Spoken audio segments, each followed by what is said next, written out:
I was once cast out by my own pack, labeled as a weakling, and forced to flee my former home.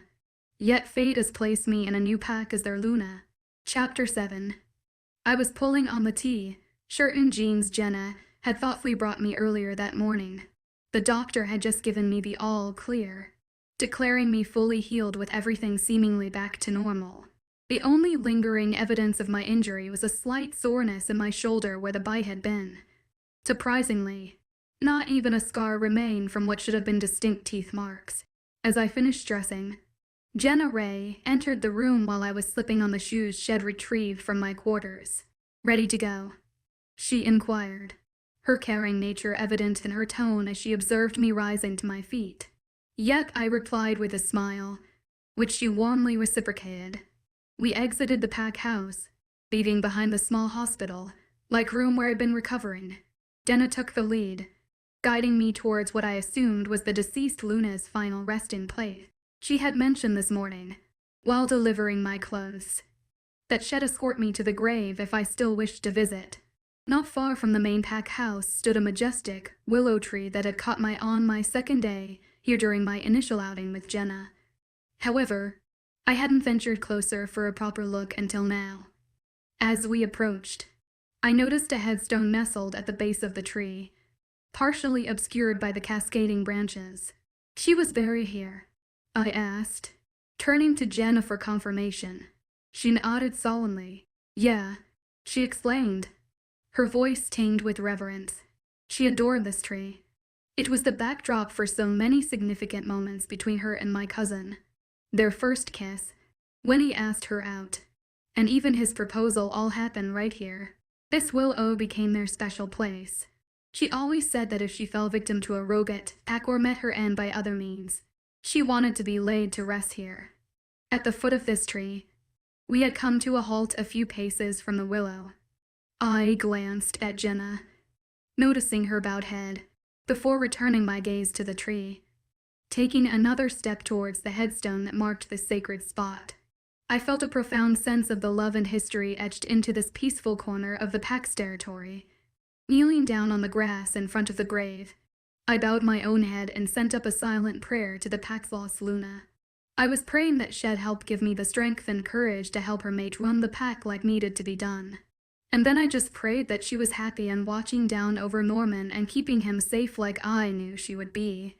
I was so lost in thought after I sent up the end of my prayer just thinking about what I was to do from here on out, that I didn't hear someone walking up behind Jenna and myself until they cleared their throat, jumping from being startled. I turned around quickly to look behind me, spotting Norman standing there next to Jenna, who was looking up at him. "Good morning, really," he said, nodding towards me before looking to Jenna. "Jenna, aren't you two going shopping today for that dress, really?" "Yes, sir," I said, nodding while still staying on my knees.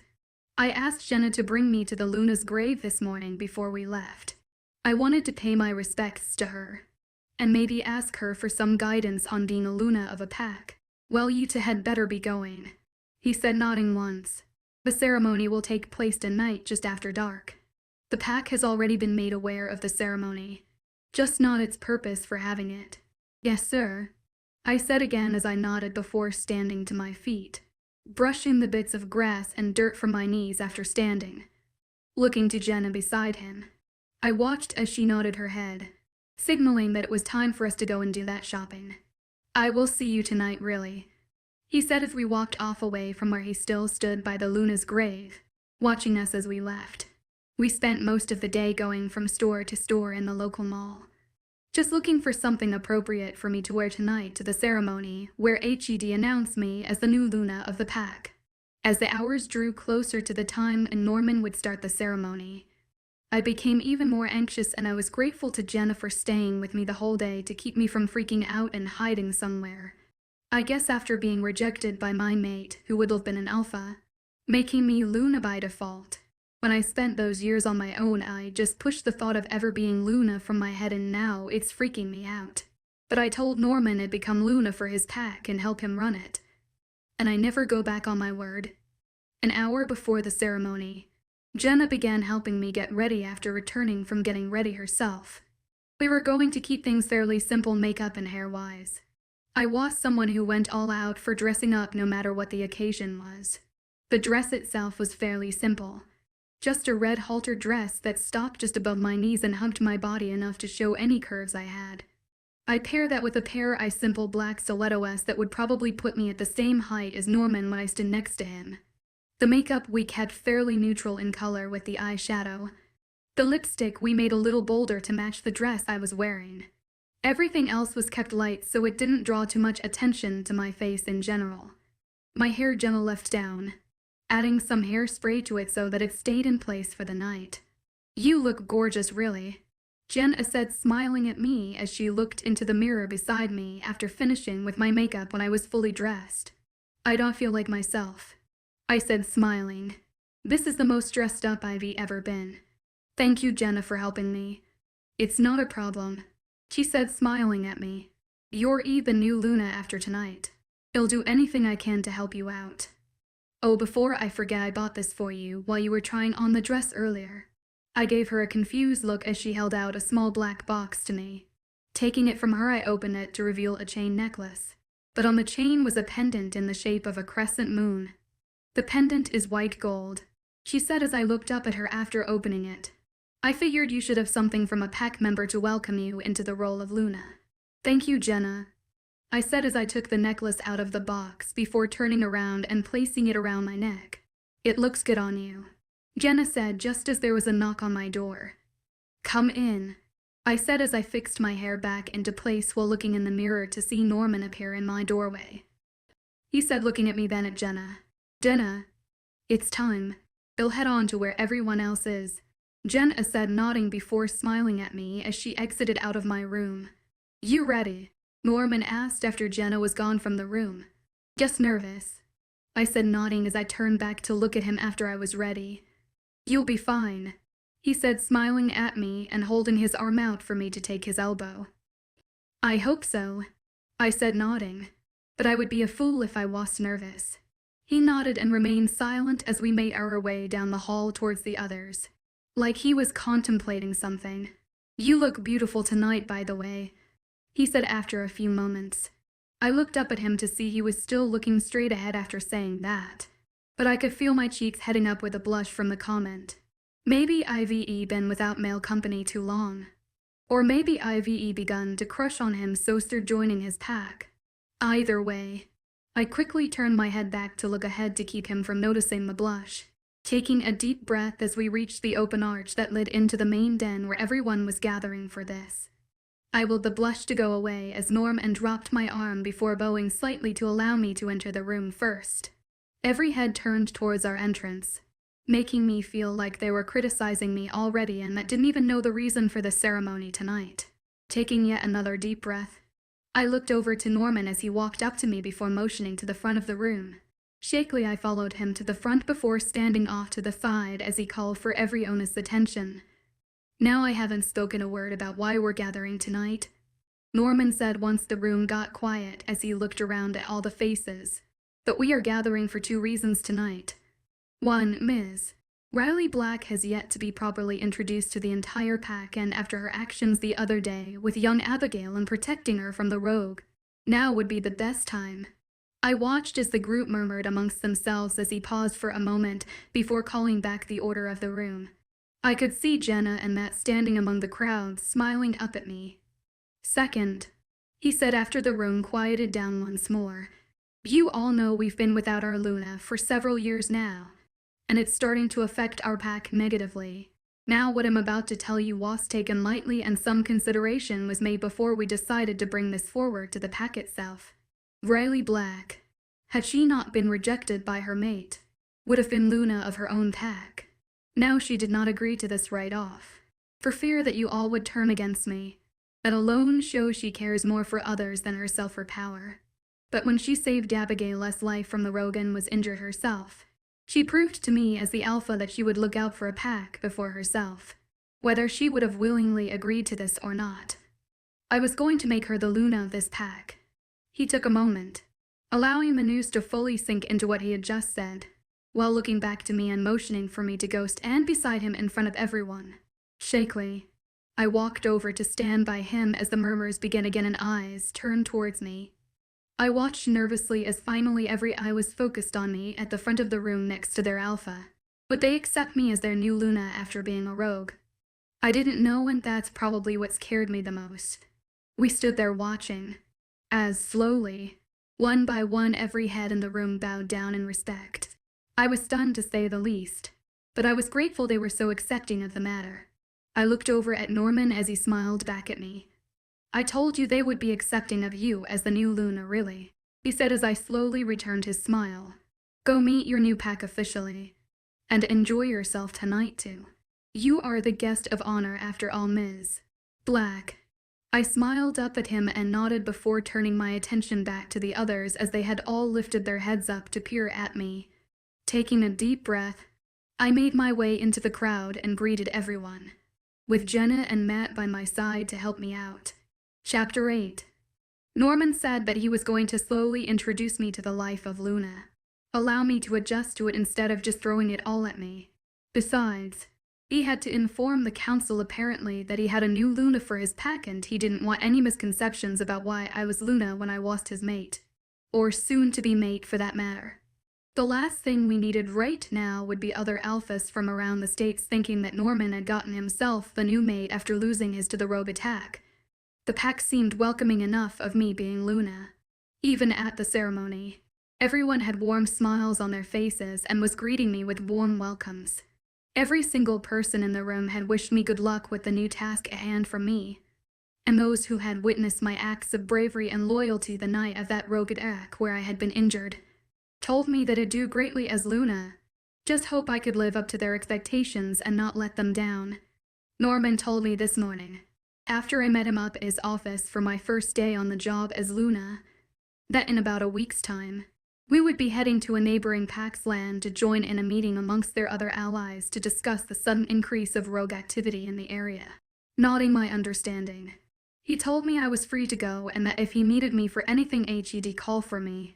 As I exited out of the pack house, I was greeted with "Good morning, Luna" or "Hello, Luna" from any passing pack member. It was going to take some major getting used to, but I knew I could handle it. I smiled as I spied Jen sitting open field that the pack made their homes in as she was surrounded by most of the children of the pack. My smile only grew when I spotted little Abigail running around with some of the other children her age, being very quiet. I smirked as I made my way soundlessly towards Jenna where she sat. But I didn't get to sneak up on her before the children spotted me and spoiled my fun. "Good morning, Ms. Luna." A couple of the children chimed in right when I was behind Jenna, causing her to spin around to face me while I sent playful little glares to the kids. "Good morning, everyone," I said, smiling as I took a seat next to Jenna. "Ms. Riley?" Abigail screamed, smiling as she ran over to me before stopping right in front of Jenna and me as she realized what she said. "I mean Ms. Luna. You can still call me Ms. Riley," I said, smiling as I opened my arms for her. She grinned widely at me as she launched herself into my arms, hers wrapped tightly around my neck in a hug. I started laughing as I looked over to Jenna as she smiled back at me while the other children went back to playing their games before I came around. "Morning, really," she said, smiling as Abigail finally let go and ran off to join her friends. "Hey, Jenna," I said before looking out at all the children. "Is this like your job or something? Looking after the children of the pack?" "Kind of," she said. "I just enjoy being around them. Normally I'm only watching Abigail, but then the others always come and join us. I never send them away, so I end up with most of the children before noon." "Why just Abigail?" I asked curiously as I turned my attention away from the playing kids and over to her and lowered. "Abigail is an orphan," she said sadly. "Her mom and dad were warriors in our pack. They died when we had that rogue attack. The same one that took Norman's mate. She was just a baby. Barely a year." "That's horrible," I said, looking back to the little girl as she continued to smile happily and play. "She asks me every day when her parents will be coming back for her," Jenna said as I heard her voice begin to break. "And every day I have to come up with something to say. I mean, how do you tell a 5-year-old that her mother and father aren't coming back?" I looked over at Jenna again before leaning over and wrapped arms around her shoulders as she began to cry. I didn't know what to say. I was the best at comforting people like this. After all, I was 4 years out of practice for this kind of thing. So we just sat there, her leaning on my shoulder as we watched the kids play and slowly dwindle down in numbers as their parents came to get them for lunch. When it was just us and Abigail left, I stood to my feet, looking down at a confused Jenna. I smiled before turning my attention over to Abigail. "Hey Abigail," I called out. "Let's go get you something to eat." I smiled as she beamed up at me before running over and grabbing my outstretched hand that I was offering to her. I smiled down at Jenna and nodded for her to follow us as I led the way towards the pack house. I hated that she didn't know who her mother and father were, but I hoped that when she was older then Jenna would tell her all about her parents so that she knew how great they were because they risked their lives for their pack. As we entered the house, I smiled at all the couples of young teen wolves, all who had just found their own mates and were enjoying time together. "You'll find someone again," Jenna said, resting a hand on my shoulder, letting me know that I had stopped without realizing. Continuing on, we didn't stop again until we were in the kitchen. "Okay, Abigail," I said, smiling as I knelt down in front of her while Jenna took a seat on the other side of the island bar in the center of the kitchen. "What would you like for lunch?" "Can I have a grilled cheese sandwich?" she asked, peering up at me with big eyes. "Please, Ms. Riley." "Of course you can," I said, smiling before straightening up and getting everything I needed from the refrigerator. While I allowed the pan to heat up and the butter to melt, I began putting the sandwich together before I felt little hands grab onto my leg like she was hiding from something. Confused, I looked down at Abigail to see she was staring towards the door. Quickly, I turned my attention to the door to see that she was staring at none other than Norman, relaxing when I realized there was no threat. I smiled at him before turning my attention back to Abigail's food. "Anything I can help you with?" I asked politely, keeping my eyes on the pan in front of me as I signaled to Norman that I knew he was there. "Just checking in on how you're settling in," he said as I heard his footsteps enter into the kitchen while feeling Abigail tighten her hold on my leg. "I'm settling fine, thank you," I said before reaching down with one hand and patting Abigail's head in hopes of calming down her shyness towards the alpha. "You haven't shifted since the Rouge attack," Norman said after a few minutes. "I'm going for a run in a bit, to stretch and give my wolf a chance to be in control. Would you like to join me, really?" I looked over at him before looking back to Jenna in front of me as she nodded quickly. "Sure, that'd be great," I said, smiling back at him. "Just let me finish fixing little Abigail here her lunch." "No, you go," Jenna said, jumping up and walking over to me. "I'll finish her lunch. You go and stretch that shoulder of yours. You deserve it." "You sure?" I asked, looking at her as she smiled widely at me. "Completely," she said. "Go and enjoy." "Really? I've got this. Thank you," I said, smiling at her before giving her one of those awkward sigh hugs you give when you can't exactly face the person to hug them like normal. I bent down to Abigail's height to give her a hug before I straightened back up and followed Norman out of the kitchen, then out of the pack house. We walked to the edge of the clearing where we each went in separate directions so we could strip down out of our clothes and transform into our wolves. When I was fully transformed, I met with him back near the edge of the clearing and finally got to take in his impressive wolf. I only remembered vaguely when I first got to see him in his wolf form, when he had protected me from that rogue that I had been protecting Abigail from. But now that I was fighting with myself to stay conscious, I was taking in every detail about his wolf, and I didn't even care if I was staring when I shouldn't be. Obviously, being of alpha blood and being the alpha of this pack, he was much bigger than my wolf or the others I had seen the day of the attack. His fur was as black as the midnight sky without the light of the moon or stars. And his eyes. Even in his wolf form, his eyes were the same blue as they were in his human form. I had to shake the feelings for him I was beginning to develop, knowing that there was no way there'd be anything more here than me being a part of his pack and eventually a good friend of his. But these feelings began to build after he saved my life.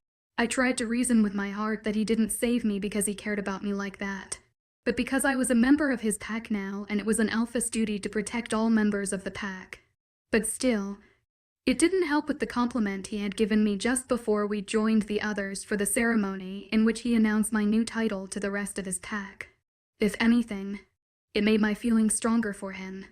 I hadn't even told Jenna about these feelings boiling inside my heart. I couldn't tell her, fearing she'd tell him, and that was the last thing I wanted her to do. Mentally shaking myself and focusing on the here and now, I looked to Norman to see he was nodding his head for me to follow him just before he took off in a run. I was able to keep up with him easily, but I kept my pace where I let him lead the way. I more or less enjoyed just following him anyway. I wasn't in the mood for any sort of playful racing with anyone. But even still, while enjoying myself, my thoughts still went back to Norman and him losing his mate before she could give him a child like they so desperately had tried for so many years it would seem. But fate had dealt him a cruel hand. Dealt me one too, with being rejected by the one I was supposed to be loved and cherished by. Even after everything that had happened to me, you'd think I'd give up on the whole idea of love. But I still looked forward to the day when I could meet someone who'd care for me like my mate should have. But even then, that thought turned dark itself. If I did find someone to spend the rest of my time with like I would like on with a mate, I'd have to give up my position as Luna to Norman's pack, knowing how possessive male wolves can be over a mate, whether natural or chosen. I wouldn't be able to continue on as Norman's Luna for fear I'd start a fight between him and who I could end up with eventually. That thought kind of saddened me, to know that I had finally found my place in this pack, only to have to give it up again. We had come to a stop by now though, interrupting my depressing thought process thankfully, in another but smaller clearing in the pack's territory, looking back over to Norman as he stared up towards the tops of the trees, like he was watching the smaller animals move around up there. I could help but wonder what it'd be like if my feelings for him wouldn't be so one-sided and him actually want me around for more than just his Luna for the pack. But then again, so why would he even bother looking for another mate at all? Chapter 9. When Norman and myself got back to the pack house after our little run, he went back up to his office to get back to pack duties while I went and found Abigail and Jenna still in the kitchen. Abigail just finishing up her lunch.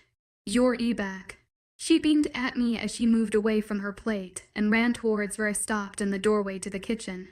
"Enjoy your run," Jenna asked from behind Abigail as I bent to pick the 5-year-old up. It was all right, I said, shrugging as I turned my attention back to the little girl in my arms. "Now, Abigail, what was that earlier when he came into the room? Does he scare you or something?" I watched as she looked up at me and shook her head before seeming to think of her response. "Hes just so big," she whispered out before we both turned to the sound of Jenna's laughter. "Yes, weedy hes big all right," she said, trying to catch her breath. "But hes a big teddy bear. He wouldn't hurt you, Abigail. I've told you that several times." "I know," she said, looking down as her arms wrapped themselves around my neck. "Tell you what," I said, smiling at her as I readjusted her in my arms. "Me and you can both get used to him together. What do you say, Abigail?" "Okay, Miss Riley," she said, smiling up at me as she hugged me tightly. I smiled and glanced over at Jenna from over Abigail's shoulder to see she was smiling at me. "Why don't we go back outside?" She spoke up after a few minutes and causing Abigail to look over at her. "I'm sure the others are back from eating their own lunches by now." "Okay," Abigail said as I sat her down on her feet before she took off running for the door. I smiled and waved to Jenna, deciding to opt out for this time and just go to my room to relax after that run. The rest of the week before that meeting Norman mentioned that was coming up I spent getting more accustomed to the life of being a Pax Luna. I even moved rooms to one on the top floor where it's custom for the Pax Alpha Luna and their children to be. I argued about it, saying I didn't want a room there when under normal circumstances it's only for the Alpha, his mate and their kids. In the end, I lost out on that battle, but at least they gave me a room with a great view of the water that was near the pack house. And it's on the east side so I get a great view of the sun every the waters her eyes and every morning. So I guess I'm not to upset then that they made me move rooms after getting the title of Luna. It did have its perks. My room even had a small balcony too, so I'll be sure to use that if I ever wake up early enough in the mornings to watch the sunrise. I woke up early the morning when Norman and I would be leaving to head to that neighboring Pax territory to discuss those rogues with them. I remembered the night before when Jenna told Abigail it'd be gone for a few days to help Norman with some things. Abigail was not pleased. That whole afternoon after Jenna told her, she just pitched a fit about how I was abandoning her like her parents did. Oh, if she only knew what happened with them, she wouldn't have compared my leaving to that. I remember telling her it was just a couple days and I'd be back and we could do whatever she wanted to until she was satisfied that I wasn't going anywhere. It broke my heart actually, seeing her like that and believing she was being abandoned again. In that short amount of time, I've become attached to that little girl. Clearing my mind as I stood from my bed in nothing but a white tank top and a pair of gray cotton shorts, I walked over to the balcony door and opened it before stepping out onto it as I stared out at the horizon as I waited for the sun to come up. As I waited, I pulled my hair back into a bun and randomly skimmed the beach before noticing a figure moving around in the dark. Putting my hands on the railing to the balcony after finishing with my hair, I leaned forward slightly while squinting to see just who it was walking around on the beach below. Quickly moving back inside and shutting the balcony door, I slipped on a black off-the-shoulder sweater with 3 howling wolves. Yes, I know, ironic, isn't it? And a full moon before slipping on a pair of black flats and making my way out of the room. I quietly made my way down the stairs to keep from waking anyone who may be sleeping still at this early hour of the morning. Shutting the door to the house behind me softly, I made my way around the pack house towards the water with my arms wrapped around me, as it seemed just a little cool this morning. But nothing too bad with our seemingly built and werewolf heater in our DNA. Thoughting Norman after I cleared the house and the water was in full view. I made my way over to him and waited till I was closer before I spoke up to let him know I was out there with him. "Good morning," I said when I came to a stop just a few feet from him and his back was still turned to me. All I could see so far was that he was in a black overcoat, blue jeans, and was barefoot. "Good morning," he said, glancing over his shoulder at me with a small smile. "What are you doing up so early?" "I couldn't sleep anymore," I said as I glanced around him at the water and the slowly rising sun that was beginning to paint the sky a light shade of pink. "And I could ask you the same thing." "Old habit," he said as he turned his attention back to the horizon. "I used to come out here every morning with my wife before she was taken from me." "I'm sorry," I whispered as I walked forwards a couple steps and placed my hand lightly on his shoulder. When I was standing beside him, my hand still lightly resting on his shoulder, I caught a glimpse of him, in fact shirtless under that coat he was wearing. Looking away, hoping he didn't see the forming blush that was taking its place on my cheeks, I looked back towards the horizon to watch the sun in silence with him. "You know," I whispered as I kept my eyes on the sunrise, "after Jenna told me about what happened to your mate, she told me you didn't believe in those second-chance mates, if there was truly such a thing." He said, "Then I would've found my own by now. They're just little fairy tales for young children who are infatuated with the idea of love. I don't think you truly believe what you say," I said, looking over at him with a frown. "I think the reason why you haven't found yours yet, if they do exist, is because you haven't completely let go and moved on from your mate. You think you know everything, don't you?" He snarled at me, but I didn't back down. I was going to show fear to him when I hadn't shown another man fear since I ran away from my old pack after being rejected by my own mate and then beaten too. "I don't think I know everything," I said, shaking my head. "But I do know you haven't moved on from her, and that's why you haven't found that second mate. I'm not saying you should completely forget about her, but just let her go so she can rest in peace. I know she's watching over you and wanting for you to do just that." "And what about you?" he asked as he turned his attention on me completely. "Have you moved on from that rejection you received?" "I've moved on enough where it only causes me pain to remember it," I said, "but it hasn't stopped me from looking for a second chance at the love I was supposed to have the first time." He looked away from me and I groaned out, "Why do men have to be so stubborn?" "Look fine," I said, grabbing his arm and causing him to look at him. "Stay hung up on your dead mate. Your pack will die out after you're gone when you don't have an heir to take over. Look, I get it. She was your first love and shit. And it's a real bitch that she died. But you're slowly killing the future of your pack while holding on to her. Keep her memory, but don't hold on to it so tightly that you can't move on for the better of your pack." I looked up into his blue eyes as I spoke. my brown ones going back and forth between his, before I let go of his arm and turned to walk away with a sigh. I was trying to tell him how to run his pack or anything like that. After all, it's none of my business. But I'm trying to make him see what he's doing isn't healthy. I made it a couple of steps before I felt something firmly grab my arm and spin me around. I looked up to speak, but no words were able to pass through my lips as another pair were placed roughly on them as I collided with a solid surface, stunned with my hands flat against the chest I was pressed up against. My eyes shot wide open allowed me to see that it was Norman's lips that were on mine. Faintly, I could feel the telltale signs of sparks as my eyes slowly fluttered closed.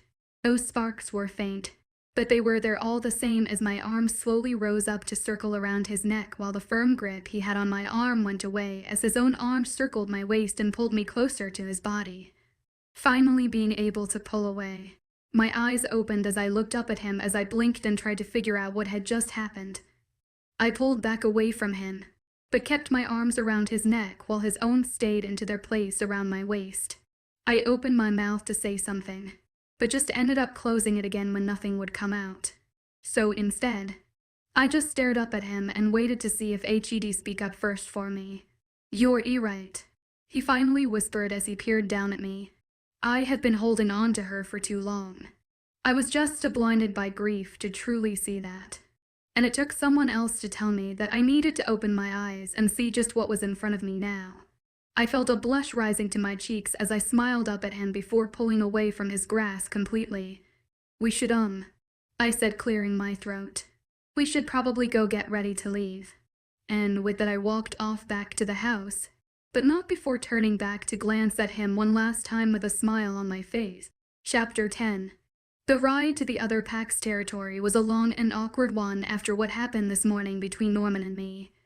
Jenna knew something was up when she walked down the stairs with me as we were packing up one of the cars to leave. But she cowed and get a word out of me. It's not like I'd willingly tell her that I kissed her cousin this morning before the rest of the pack was awake. On the beach. At sunrise, no less.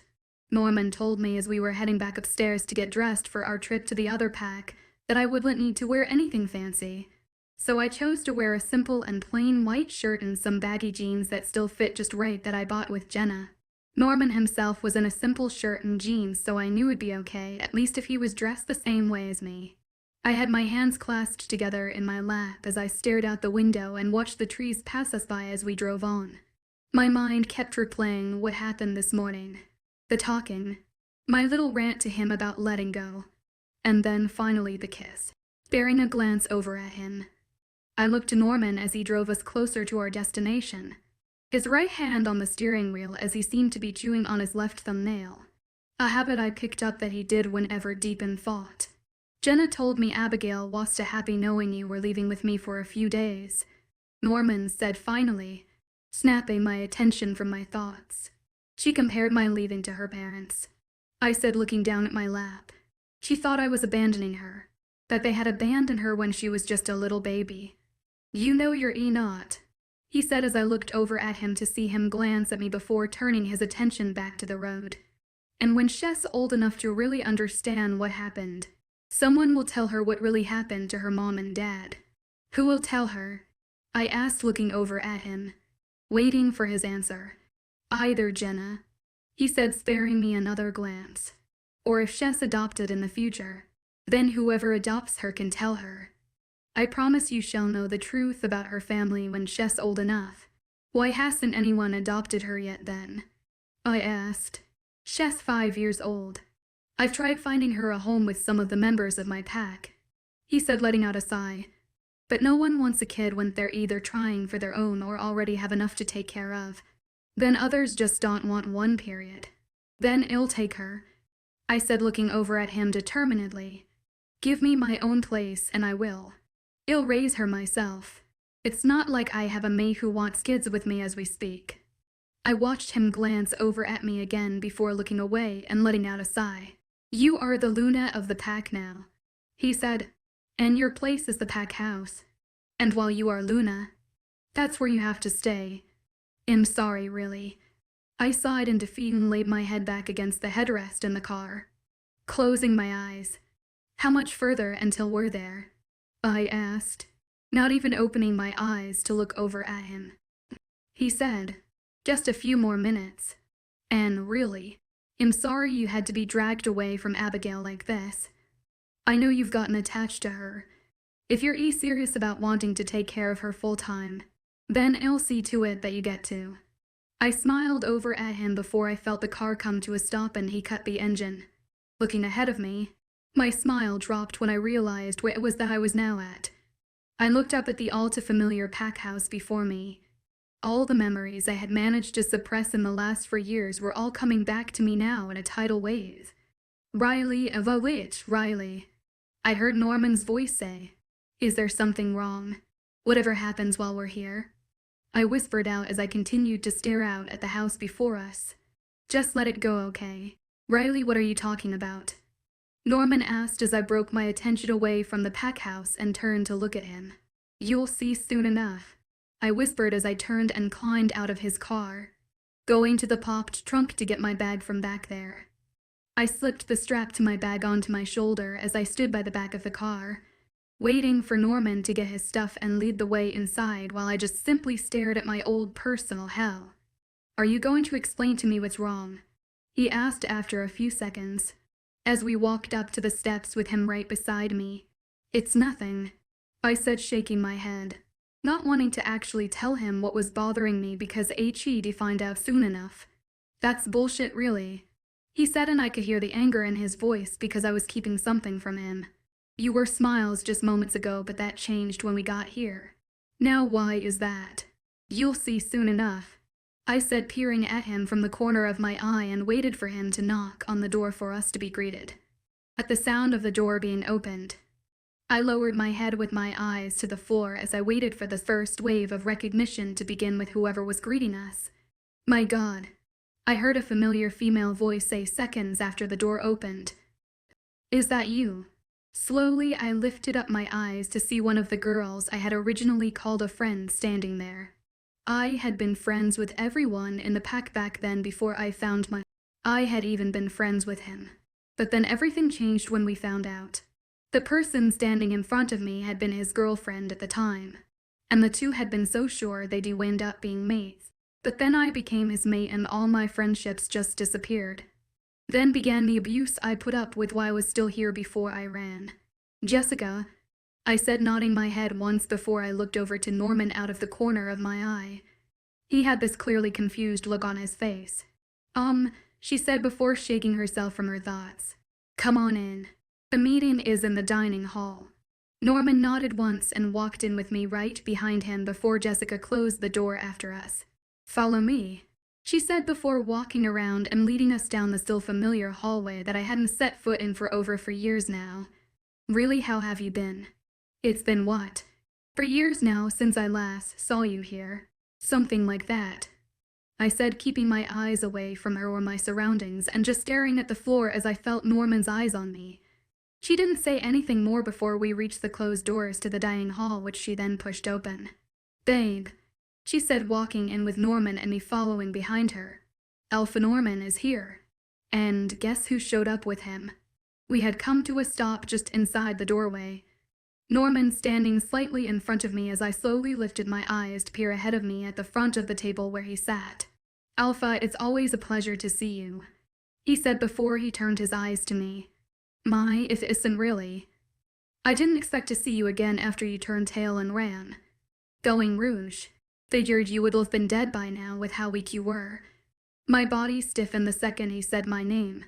But beside me, with the way he was talking to and about me, I could feel Norman stiffening as well. "Alpha Blake, if I may," Norman said after a moment with a clipped tone. "How do you know, really? She didn't tell you?" he asked, looking from Norman then to me and back to him. Surely she would have said something the second she saw this play. Norman stared at him while I took a single step back, closer to the door so I could make a run for it if I needed to. "No," Blake asked before laughing and shaking his head. "You see, really is my mate. Or rather, she was my mate before I rejected her weakling ass. My father would have torn me limb from limb if I would accepted such a weak mate into our family. Once she was gone, I accepted my Jessica as my mate and rightful Luna of my pack. I was over him. I wasn't going to allow his words to hurt me and show weakness in front of him anymore. I wasn't a part of his pack anymore. I was a part of Norman's, and I was Luna of Norman's pack. I had my place now, and it wasn't with that jackass in front of me. She's far from weak, Norman said, causing me to peer over at him. If she were weak, then I would have never made her Luna of my own pack. I quickly turned my attention to Blake, watching as he seemed stunned, speechless, and seemed pale from Norman's words. After all, Norman was older and had more experience. I'm sure even Blake felt intimidated by him right now. My own pack wouldn't allow for a weak Luna if she hadn't proven herself beforehand. He continued on, and not giving him a chance to say something, with no training in combat at all, really stepped up and protected one of the children from a rouge and getting injured in the process. She stayed on her feet until she was sure that child would be safe. I don't know of any weak wolf that could have done that. So before you start saying someone is weak, make sure you know before. I stared over at Norman, my mouth slightly open as I watched him try to keep calm as what Blake had said about me obviously some strange reason. The adrenaline kept her on her feet. Blake said as Norman went to turn away. That's all it was. In a flash, before I even had time to realize what the hell had happened, Norman punched Blake hard enough to send him to the floor before lifting him back up by the collar of his shirt and holding him eye level. Say one more thing about my Luna, and I won't hesitate to kill you, he said, glaring at Blake. Fight your rouge problem on your own. With that, he dropped Blake to the ground, where Jessica quickly ran to his side, while Norman turned around and headed back towards me and his dropped bag by my feet. I stared slack-jawed at him as he grabbed his bag before turning and walking by me. Come on, really, let's go home, he said. Okay. I followed a smile as I quickly followed after him, not even sparing a final glance at the whimpering man who would have been my mate. Chapter 11. We pulled up to our pack house in silence, Norman still looking very upset and tense over what had happened hours earlier back at my old pack. I knew he was probably upset with me for not telling him about that being my old pack, but he would have found out whether I told him or not, obviously. But after punching my ex-mate and telling me to follow him that we were going home, Norman hasn't spoken a word to me since. It was late evening by the time we got into and pulled up to the garage for the pack house. Still in silence, we climbed out of the car and grabbed our bags before heading inside, with Norman leading the way, and I was just wondering if he'd end up telling the pack about what happened back there and why we're back earlier than need be. And as we were walking by the open archway that led into the living room, heads turned towards us before we were met with Jenna and Matt. Matt was next to Norman while Jenna was by me and giving me a curious look as she looked back and forth between me and her older cousin. Matt, begin training with really first thing in the morning, Norman said, not even glancing at any of us near him. What? Matt asked with confusion lacing his voice. Why? Are we helping the other pack with their rogue problem? Just do it, Matt, Norman said before walking around him and up the stairs, leaving me, Matt, and Jenna with Matt giving me one hell of a confused look. I just simply shook my head before walking around him as well and heading up the stairs to where my room was now located. I hadn't been in my room long, barely even begun unpacking my things, when there was a knock on the door and the sound of it opening before I could say. I looked back over my shoulder, my back to the door in the first place, to see that it was Jenna who came to visit me. Bride, what's going on? Jenna asked as she closed my room door back and looked at me almost worriedly. Nothing, I said, shaking my head and looking back to my bag on my bed. That's bullshit, really, she said as she walked forward and grabbed my arm and caused me to look at her again. What happened while you were both gone? I sighed as I looked away from her, looking back to my bag but not making a move to finish unpacking as I just stood there staring at it. The pack we were going to help was my former pack, I whispered out finally. Norman and Mike's mate got into it, and before we left, Norman told him to fight the rogues on his own. What happened between the two of them? She asked, finally letting go of my arm and allowing me to turn and look at her. My ex-mate said a few choice and colorful things about me, I said, lowering my head before looking up at her with just my eyes. Norm and didn't like what he said, defended me even, and then punched him before anyone realized what was happening. But Jenna, what I don't understand on the matter is, he looked so damn protective when he defended me. And not the protective that you'd expect with an alpha protecting one of his pack members either. Jenna. You mean... She started but stopped as she just stared at me. In his eyes, I said, looking at her as I sat down on my bed. I saw the same protectiveness I see whenever I looked at you and Matt. The same protectiveness that's in Matt's eyes all of the time. The protectiveness that come on instinct for any wolf that wants to keep what's theirs safe. Maybe his wolf is starting to move on now from his mate that's passed.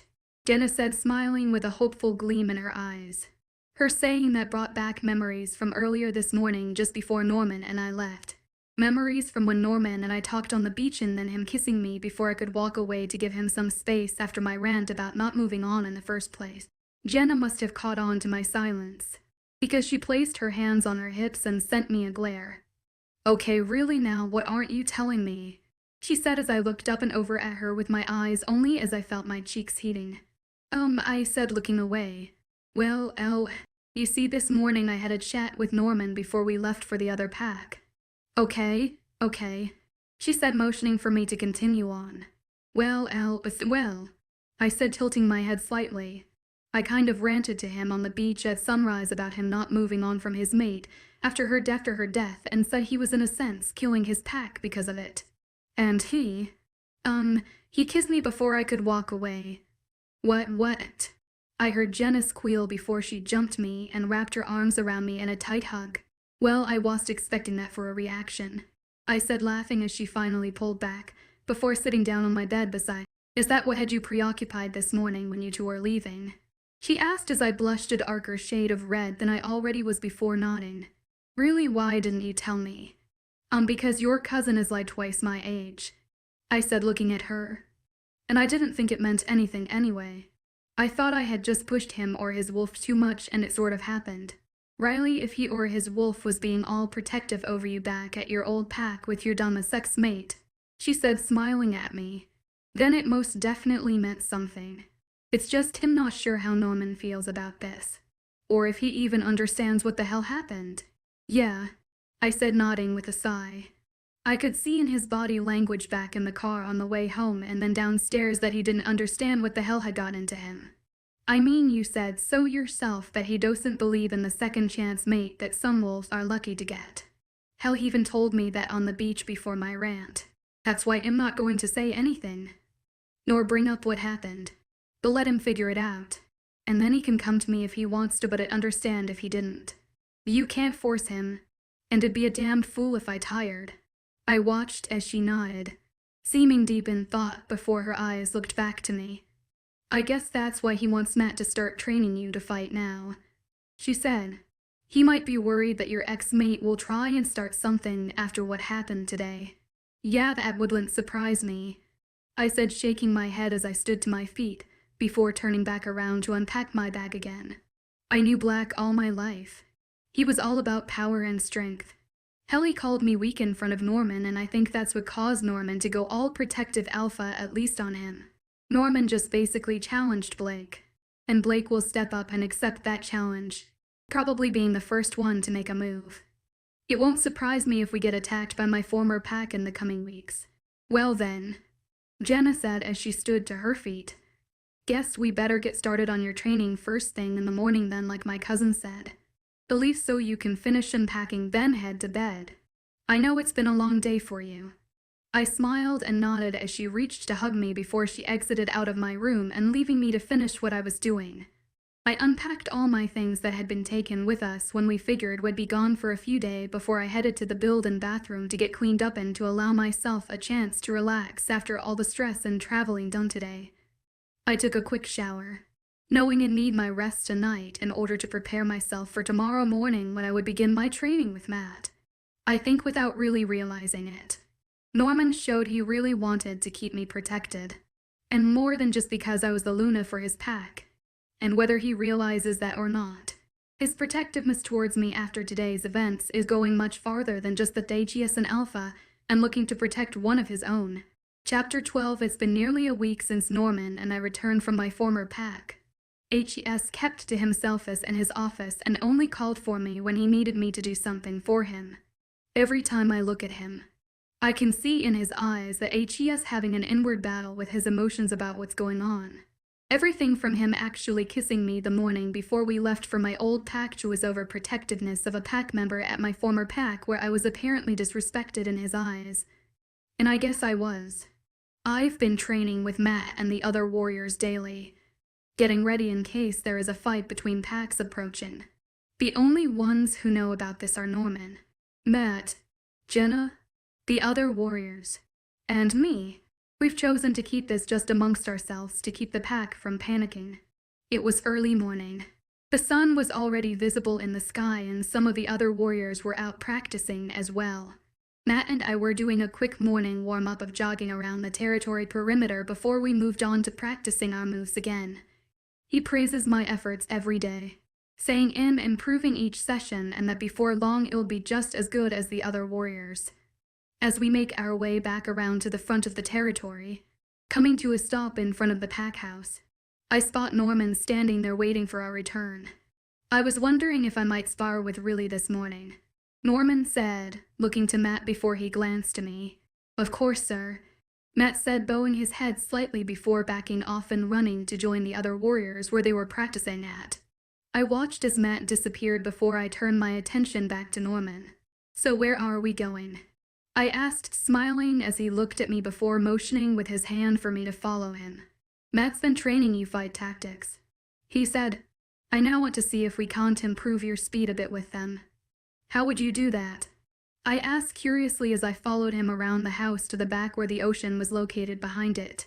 Like this, he said as he ran towards the water, pulling his shirt off as we went and leaving me to stare at his naked back, shaking away any thoughts I was having. I quickly dashed into the water after him in just my shorts and sports bra, stopping when we came up about waist deep in the water. I let my palms glide across the top of the water for a moment before I looked back to Norman, waiting for his instructions. But instead of any verbal instructions, Norman chose to lunge at me to try and catch me off guard. It worked for a second before I managed to dodge him, moving out of the way before he could knock me back into the water, turning around so I could face him after I moved. I pulled my brown hair back into a bun to keep the wet locks out of my face while Norman smiled at me, this mischievous glint in his baby blue eyes as he waited for me to signal I was ready for his next advancement.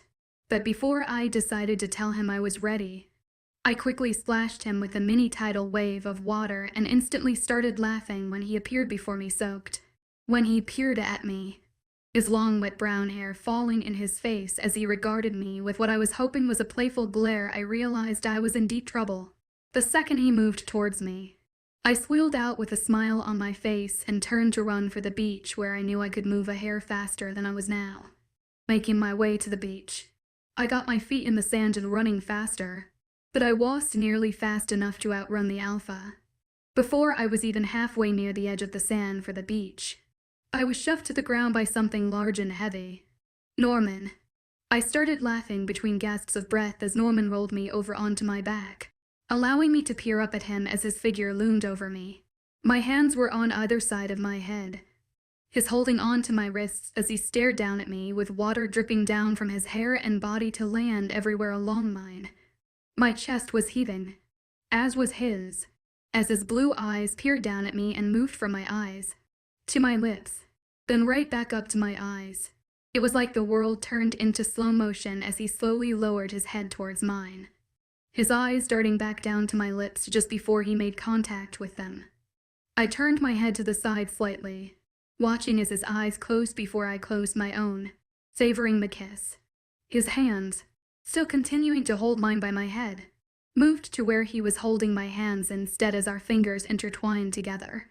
As the kiss continues, I felt his tongue swipe slowly across my bottom lip, asking for entrance into my mouth, without a second thought or a moment's hesitation.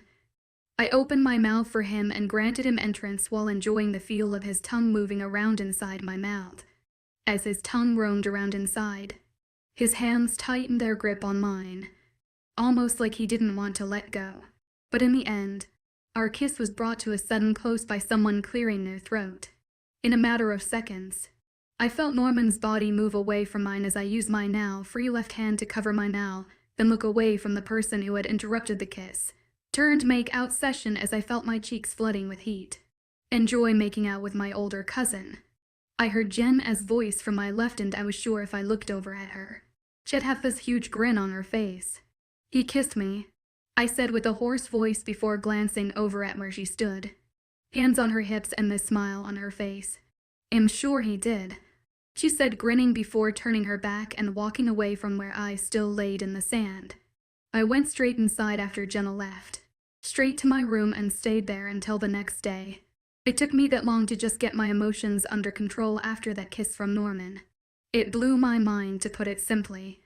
He had acted on his own accord. I didn't exactly provoke the kiss like I had last time. I walked down the stairs that next morning, wiping away the sleep from my eyes as I came to the door to the kitchen. Before I could enter, I heard hushed whispering from inside. Topic of discussion amongst the two in the room was mine and Norman's kiss yesterday on the beach while we were supposed to be training. I stopped where I was, placing my back against the wall and listening to what they had to say about what was obviously witnessed. You know, after the little show yesterday, I heard one girl say as I listened in, "It's obvious that they're sleeping together." "Yeah, I know that's right." Another said, that's why he placed her in the place of Luna. "Yeah, and he says he has gotten over his dead mate yet." The first girl said, "I say that's bullshit. I'm willing to bet." The second girl said, "Just nothing more than a simple lay to him anyway. He'll get his fill of her, then he'll move on." I could feel my wolf trying to push to the surface as what they were saying was disrespectful. I looked over towards the entrance of the hallway I was standing in just in time to see Jenna making her way towards me with a smile on her face, which quickly faded when she could see the look in my eyes. I motioned my head towards the door of the kitchen as she walked up, catching the end of what they were saying and realizing that those two girls were talking about not only me but her older cousin, their own alpha, too. Her eyes hardened and she made like she was going to go in there and give them a piece of her mind, but I simply shook my head before walking into the kitchen where the girls were and acting like I didn't hear a word they just said. "Good morning, Luna." They both said, but you could tell their little cheery act was just that, an act. "Good morning, girls," I said before casting a quick glance over at Jenna beside me. "Can we help you with anything this morning, Luna?" One girl asked, placing a fake smile on her face. "No thank you," I said, shaking my head. "I'm just going to grab a granola bar to eat before I go change and head back to training with Matt this morning." "Okay, well, have a good morning, Luna," she said before she and her friend left out of the kitchen. When they were well out of earshot, I watched as Jenna turned a glare towards me. "Why didn't you say anything to them both?" she asked. "I may not have heard everything you heard, but I know they were disrespecting not only you as Luna but also my cousin who is their own alpha." "I say something," I said, looking at her. "Then they'll know I was listening in and because you didn't show up till the end. They will deny everything that was said, because in their eyes no one of importance in this pack heard what was said but me." The outsider turned Luna. Jenna shook her head before turning and leaving me alone in the kitchen. I sighed as I stared down at the granola bar that I had originally picked up but placed down on the counter as I was talking to Jenna moments ago. "You okay?" a voice said to my right, causing me to jump and place my hand to my chest while I looked over to see that it had been Norman who had startled me. "God, Norman, you scared me," I said, glaring over at him while he simply smirked and shrugged. "I saw Jenna leave out of here pretty mad," he said, walking to stand beside me while I turned to fully face him. "Is everything okay?" "To an extent," I said, looking down and taking a deep breath. "Riley, what's wrong?" he asked, and when I looked up I could see the concern in his blue eyes. "A few moments ago, I started out. When I came down here to get a quick bite to eat before leaving to find Matt to begin our training for today, I heard two girls in here gossiping." "What's so bad about that?" he asked, looking confused. "They were gossiping about us," I said, looking away from him. "Because of that kiss on the beach yesterday. They were claiming that because of that, you've already gotten into bed with me. They say I'm just a quick lay for you, and that's the only reason I got the title of Luna." Jenna heard the end of their gossip and is made I didn't do or say anything. "Well, I'll say something," he said, and when I looked back at him, his blue eyes looked almost black. No one in my pack will disrespect me or their new Luna like that. Norman dawned. I said quickly as I grabbed his arm before he could walk away. If you say anything regarding the rumor, they'll only think they're right because of how defensive you are, regardless of it being because they're disrespecting us. He looked down at me as he turned back to face me, my hand still on his arm as I pleaded with him with just my eyes, silently begging him not to do anything. Something will eventually have to be said, he said quietly as he stared down at me. They'll have to learn they can't just go around spouting off rumors about the heads they live in. He lifted his right hand, placing it on my left cheek before I responded to him. Later, I whispered, looking up at him as I leaned into his hand. Then, just like yesterday on the beach, he lowered his head to mine before placing a soft kiss to my lips for the second time in 2 days.